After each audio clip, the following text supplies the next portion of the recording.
Welcome back, everybody. We are almost there. We're almost to the end of our Samhain, our big Halloween Samhain countdown for Witch Daily. I have been so excited and honored to do this with you and for you and to be in your mailbox every day. Thank you so much for trusting us on this journey. I haven't talked too much about my kind of witchy partner in crime, Laura, but she and I have been working on this together. So we are so thrilled that you have been part of this with us. And we're thrilled and excited. So we can't wait to see what happens next. Today I want to talk a little bit about kind of psychic powers, because that comes up a lot when people ask me questions about being a witch, or, how did you know you're a witch? What can you do with your mind? That kind of stuff. And I find this is a very common story with witches, that most of us or a lot of us have had some sort of weird psychic or psi experiences in our lives. For me, it was knowing things before I should have known them, being able to tell what people were thinking, growing up in a haunted house that may or may not have been just me and my anxiety, like coming out in physical manifestations, being able to sense those kinds of spiritual energies in other people's homes. Yeah, lots of people have these kinds of experiences, especially people who are drawn to Wicca and witchcraft. And there's some theories out there as to why that might be the case. That psychic experiences are very likely a real experience. It's not fake. But that the way it kind of all comes about can be because we have, if you think about how we're born, we're not a clean slate when we're born. We come with stuff. We come with personality. We come with some structures from our genetic material. And there's some idea or thought that we may also come with some inherited ancestral baggage or karma, depending on how you want to look at it, or even ancestral trauma that we bring with us. And as we move forward, getting older, or developmentally as we get older, the ego, the part of ourselves that we know as us, the Marianne, the Bob, the Stephen, the Stephanie, like that personality gets kind of built in layers. And the older we get, the harder that personality is formed. And that's why when children are little, it's not at all unusual to see them talking to what adults might think is air, when it might actually be someone who used to live in the house who's not around anymore.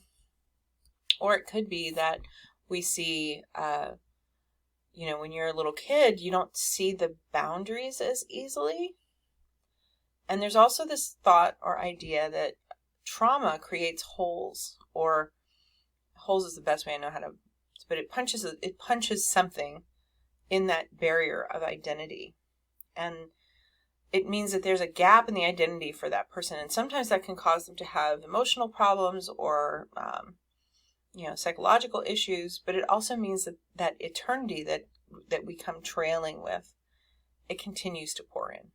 So it's not at all uncommon to find people who have maybe lots of trauma also have these kinds of psi experiences, or can talk to dead people, or know when things are going to happen that maybe everybody else just kind of like, that was freaky, that was super weird. I had an experience like that. I used to work, when I first moved back to New Orleans, I had moved away and then come back.